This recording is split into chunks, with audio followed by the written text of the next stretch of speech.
I never thought I'd be the type of person to write something like this, but here I am. Honestly, my life feels like a bad soap opera sometimes, and I guess I need to let it out somewhere before I explode. For context, I'm a 17-year-old girl, and my life got turned upside down when my mom remarried 2 years ago. Before that, it was just me and her. My parents split when I was around 10, and my dad hasn't been much of a presence in my life since then. He moved to another city, started a new family, and I was left feeling like an afterthought. For a long time, it was just me and my mom against the world. We were close, not like Gilmore Girls close, but we had our routines, our inside jokes, and I always felt like she saw me. She worked hard, sometimes too hard, but she always made time for me. That's why I thought things would be okay when she started dating again. She deserved to be happy. She'd been lonely for so long, and I didn't want to be the reason she missed out on companionship. But then she met Daniel. At first, he seemed fine. Charming in that kind of dad joke way, always polite when he came over. He'd bring flowers for my mom, sometimes even small stuff for me, like candy or a book. I thought, okay, maybe he's not so bad. He has 2 kids, Ethan, 16, and Chloe, 14, and he'd talk about them like they were perfect little angels. I assumed it would be awkward when we all met, but I had no idea just how bad it would get. The first time I met Ethan and Chloe, I was nervous. I thought maybe we could all get along, like one of those blended families you see in commercials where everyone's smiling around the dinner table. Instead, I got 2 people who looked at me like I'd just ruined their lives. Ethan barely said 2 words to me, and Chloe made this comment under her breath about how she didn't need another sister. That pretty much set the tone. I tried to brush it off, thinking maybe they just needed time. Divorce is hard, and I figured they were still adjusting. But time didn't fix anything. If anything, it made things worse. Fast forward 2 years, and we're all living under the same roof now because Daniel convinced my mom that it would be best for the family. His house was bigger, and it made sense financially, but from the very first night, I felt like I didn't belong there. His kids had their own rooms, decorated just the way they wanted, while I got the smallest room at the end of the hall. I didn't complain because my mom looked so happy, but inside, I felt like I'd been shoved aside. Ethan and Chloe never warmed up to me.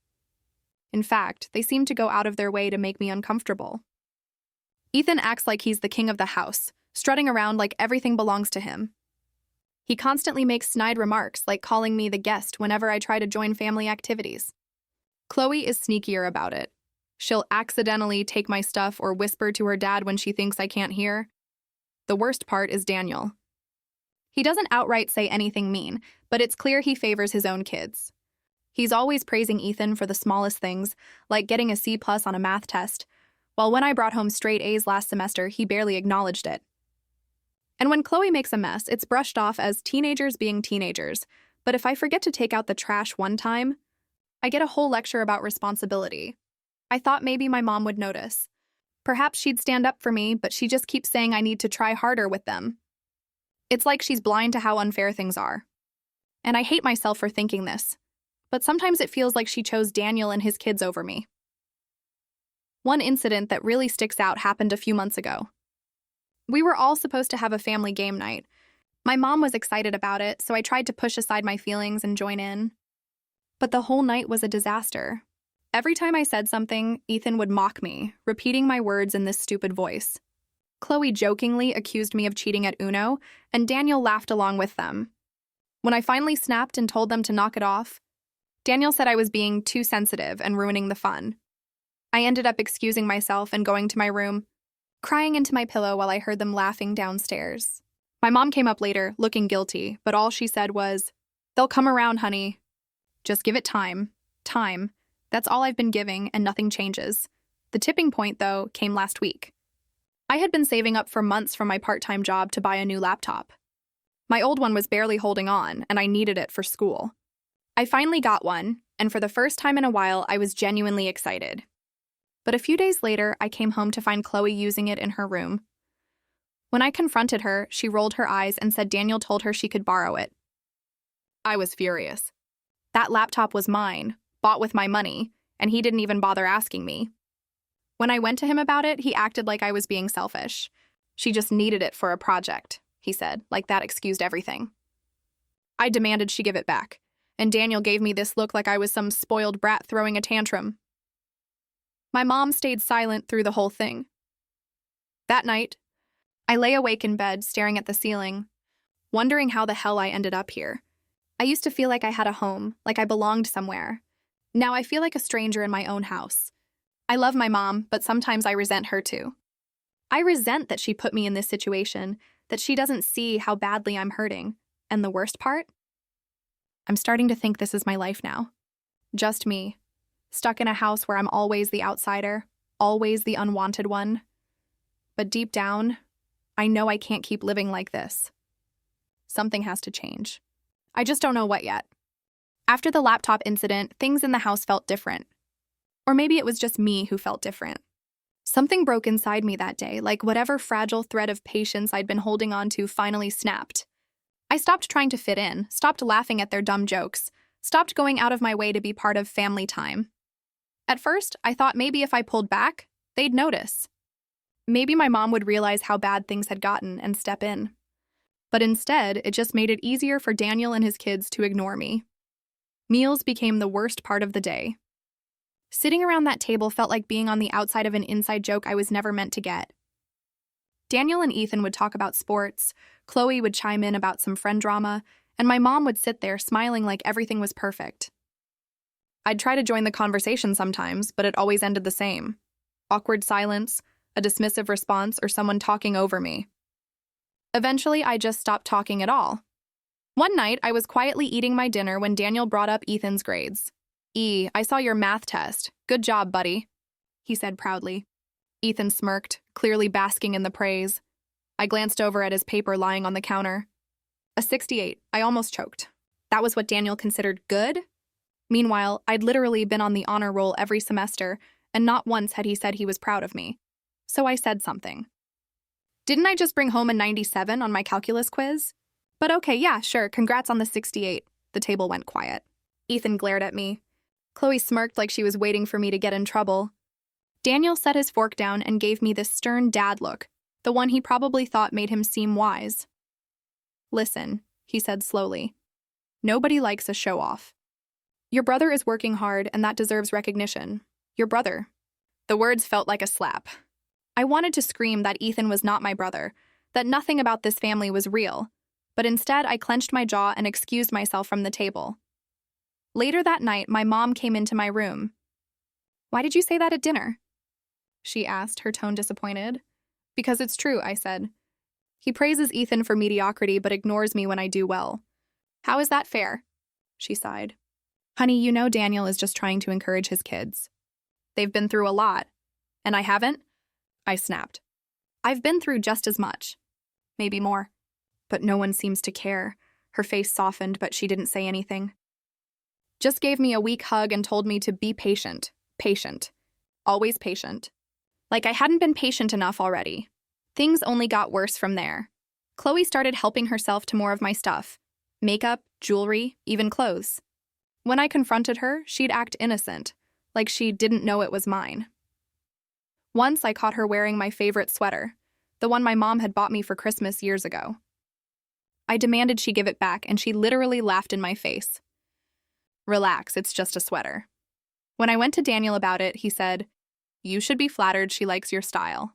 Flattered. Like I was supposed to be honored that his precious daughter was stealing from me? And Ethan? He turned into a full-on jerk. He'd make comments in front of his dad, knowing Daniel wouldn't call him out. Stuff like, "Don't touch that, Dad," or she'll whine about how it's hers, or "Careful. Chloe, she'll probably report you again." Every time. Daniel either ignored it or chuckled like Ethan was hilarious. And my mom? She'd sit there with this uncomfortable look, like she wanted to say something but didn't. But she never did. I felt like I was disappearing. The next big blow-up happened on a Saturday afternoon. I had plans to hang out with my best friend Mia, and we were going to work on a project together. I'd left my laptop in my room, charging, but when I went to grab it before leaving, it wasn't there. Panic hit me instantly. I tore through my room thinking maybe I'd misplaced it. But then I heard the faint sound of typing from Chloe's room. I stormed in without knocking, and there she was, sitting on her bed with my laptop open. "What the hell, Chloe?" I snapped. She jumped, clearly caught, but then smirked. "Relax. I just needed it for a sec." I marched over and yanked it out of her hands. This is mine. Stop touching my stuff, she rolled her eyes. You're so dramatic. By then, Daniel had come to see what the commotion was. He frowned at me. What's going on? She took my laptop again, I said, holding it tight against my chest. Daniel turned to Chloe. Sweetheart, did you ask first? She shook her head, pouting. I just needed to print something, Dad. It's not a big deal. Then he looked back at me. Couldn't you have just let her finish? No need to overreact. Overreact. That word lit me on fire. It is a big deal, I shouted. This is mine. I paid for it with my own money. Why does she get to just take whatever she wants? Why do you always take her side? The house went silent. Daniel's face darkened, and for the first time he actually raised his voice. Don't you dare talk to me like that. This is my house and you will respect it. I stood there shaking, tears stinging my eyes, but I refused to back down. Your house? Funny, I thought it was supposed to be our house. But clearly I was wrong. I ran upstairs to my room and slammed the door. A few minutes later, I heard muffled voices downstairs.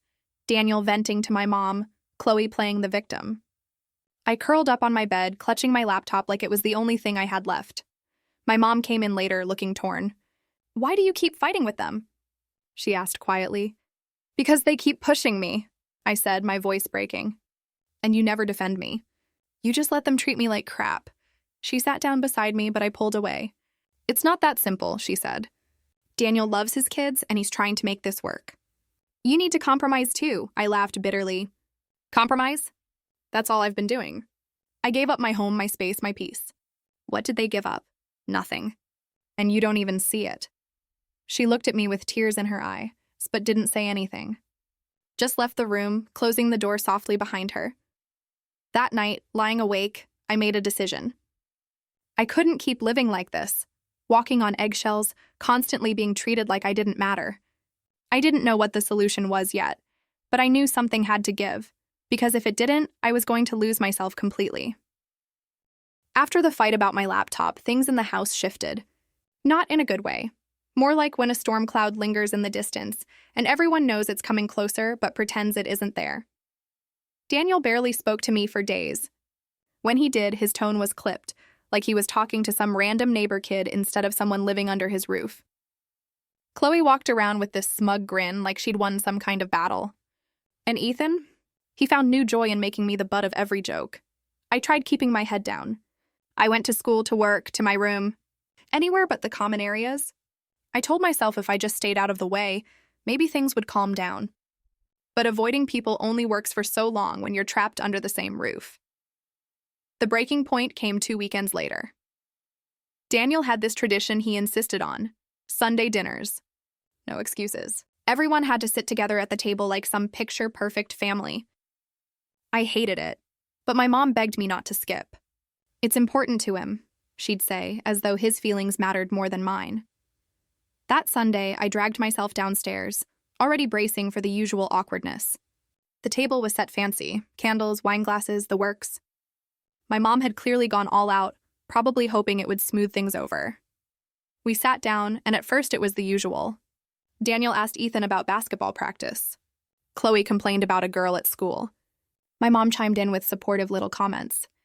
I stayed quiet, focusing on my food. Then Daniel turned to me. So how's school going? It caught me off guard. Hurriedly asked. Good. I actually found out I'm in the running for valedictorian. For a second, I thought maybe, just maybe, he'd be proud. Instead, he raised his eyebrows and gave a little chuckle. Of course you are. Always chasing those grades, huh? The way he said it, like it was some flaw instead of an accomplishment, made my stomach twist. Ethan jumped in. Yeah, she's such a tryhard. Like, who even cares about valedictorian? Nobody in college will, Chloe giggled. She probably just wants to brag. I gripped my fork so tightly my knuckles went white. I'm sorry for actually trying. Not all of us get applauded for failing upward. The words slipped out before I could stop them. Ethan's face darkened. What the hell's that supposed to mean? You know exactly what I mean, I shot back. You get praised for a 68 while I bust my ass and get nothing. It's pathetic. Hey! Daniel slammed his hand on the table, making the silverware rattle. Enough. You don't talk to my son like that.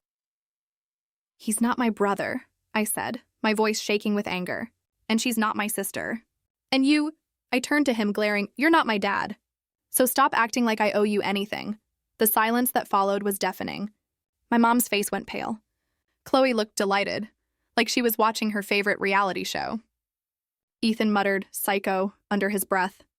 Daniel stood up slowly, his jaw tight. "If you can't respect this family, maybe you don't belong at this table." Something in me snapped. I stood too, my chair screeching against the floor. Fine. I don't want to be here anyway. I stormed upstairs, my heart pounding so hard it hurt. I slammed my door, locked it, and slid to the floor, tears spilling down my cheeks. I thought maybe my mom would come after me, comfort me, tell me she understood. Instead, an hour later, she knocked softly. "Sweetheart, can I come in?" I hesitated, then unlocked the door. She stepped inside, her face tired. "You can't talk to Daniel like that," she said gently. My stomach dropped. "That's what you came up here to say?" She sat on the bed, patting the space beside her. I stayed standing. "I know it's hard," she said, "but Daniel's trying. His kids are trying. And you're not making it easier." I laughed bitterly. "Trying? Mom, they hate me. They've made that crystal clear. And Daniel, he doesn't want me here. He never did." "That's not true," she said, but her voice wavered. "Then why does he always take their side? Why does he let them steal my things, insult me, walk all over me?" I demanded. "Why do you let him?" Her eyes filled with tears. "Because I want this to work. I love him. I love you. I just want us all to be happy." "Maybe that's not possible," I whispered. We sat in silence for a long time. Then she stood, kissed my forehead, and left. I curled up on my bed, feeling more alone than ever. The next day at school, Mia noticed I was off. "What happened now?" she asked as we ate lunch together. I told her everything, the fight at dinner, Daniel's words, my mom's silence. She listened, shaking her head. "That's messed up," she said firmly. "You don't deserve that. You should come stay with me for a while." The thought was tempting. Mia's house was warm and chaotic in a good way. Her parents always treated me like one of their own. But I couldn't just leave my mom behind. As angry as I was, I couldn't abandon her. "I'll figure it out," I said. Though the truth was, I had no idea how. The final straw came a few nights later. I came home from work, exhausted, and went to my room, only to find it a mess. Clothes thrown everywhere, drawers open, my jewelry scattered across the floor. My laptop was gone, panic surged through me. I tore through everything, but it was nowhere. Then I heard laughter from down the hall. I followed the sound to Chloe's room. Sure enough, she was sitting with her friends, my laptop in front of them, scrolling through my private files. My essays, my photos, even my journal entries, I felt sick. "Give it back," I shouted, rushing in. Chloe smirked. "Relax, we're just looking." "Wow, you actually write about us in here. Obsessed much?" Her friends giggled. I lunged for the laptop, but she yanked it back. "Dad said I could use it." Rage burned through me. "No, he didn't. You're lying," one of her friends whispered. Maybe we should go." But Chloe ignored her. We wrestled for the laptop until I finally ripped it out of her hands. "Don't ever touch my stuff again," I hissed. That's when Daniel stormed in, his face red. "What the hell is going on?" "She attacked me," Chloe cried instantly, crocodile tears streaming down her face. Daniel turned to me, furious. "Is that true?" "No," I shouted. "She stole my laptop again, and she was going through my personal stuff with her friends." But Chloe was already sobbing, clutching her arm like I'd hurt her. "She grabbed me so hard, Dad, look." I hadn't even touched her arm, but she was putting on a show, and Daniel was buying every second of it. "That's it," he snapped. "I've had enough of your attitude. You need to learn some respect." He grounded me on the spot. No phone, no laptop, no leaving the house except for school. I couldn't believe it. "Are you serious?" "She's the one who—" "Enough," he barked. "Go to your room." I looked at my mom, silently begging her to defend me. But she just sat there, wringing her hands, saying nothing. That silence hurt more than anything. I went to my room, slamming the door so hard the walls shook. I buried my face in my pillow, screaming into it until my throat hurt. That night, as I lay in the dark, I realized something. This wasn't just favoritism. This was erasure. They wanted me to disappear, and my mom was letting it happen. And if I didn't do something soon, I would. Being grounded felt less like punishment and more like proof. Proof that no matter what I did, I would always be the villain in this house. For a week, I went through the motions: school, meals, my room. I wasn't allowed my laptop or phone, so Daniel locked them in his office. My schoolwork suffered, but he didn't care. Meanwhile, Chloe flaunted my jewelry around. Ethan blasted music at all hours, and I was treated like some unwanted tenant. My mom tried to check in a few times, but it was always the same. Please just get along with them. Please don't make this harder. She never said what I needed to hear. You're right. I see you.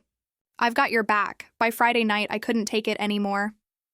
That evening, Daniel decided to have a little family meeting. He called us all into the living room, standing there like a king addressing his court. We need to talk, he said, his voice heavy with fake authority. This house can't keep running on disrespect and fighting. We're a family, and that means working together. Some of us, his eyes landed on me, need to learn what that means. I crossed my arms, staring at the floor. Ethan smirked, Chloe smirked, and my mom sat stiffly on the couch, silent. Daniel went on. From now on, I expect cooperation. No more selfishness, no more lashing out. And if anyone, again his gaze cut at me, can't handle that, then maybe they don't belong here. Something in me cracked wide open. I stood slowly, my voice shaking but loud enough to silence the room. You're right. Maybe I don't belong here.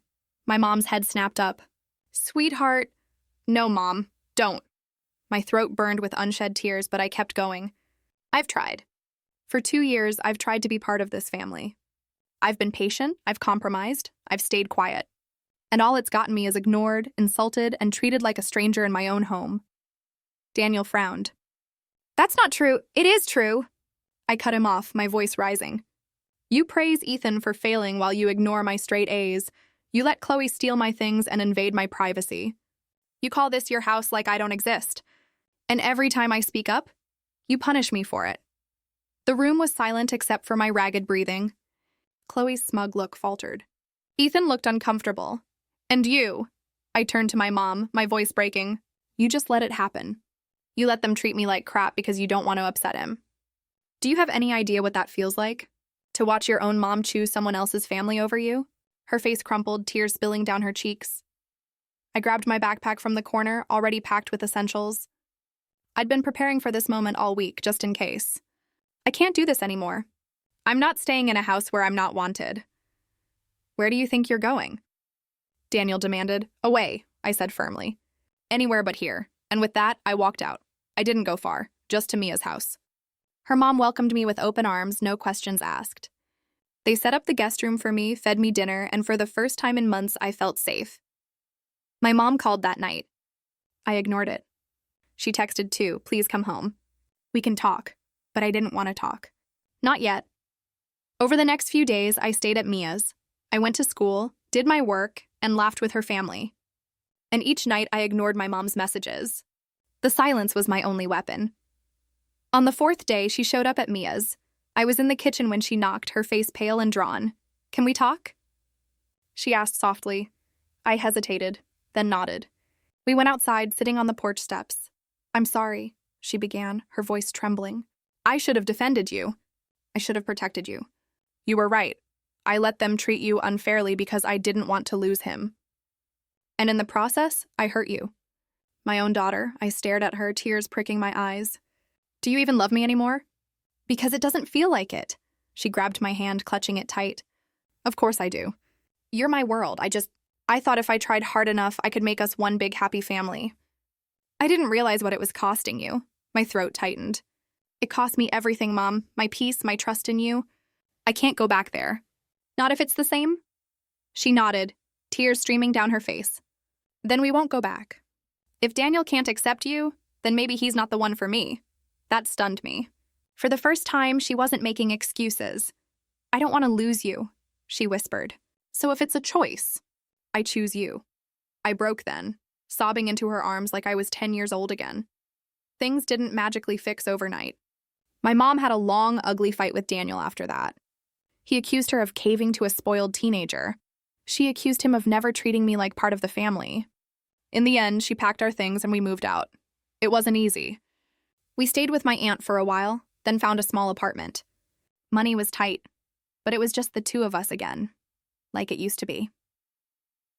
For the first time in years, I felt like I could breathe. Looking back now, I still feel angry about everything I went through. About Ethan's constant digs, Chloe's invasions, and Daniel's favoritism. But what hurt most was my mom's silence. That silence almost broke me, but in the end, she listened. She chose me. And maybe that's enough, because I may have lost a family, but I got my mom back. And that's all I ever really wanted.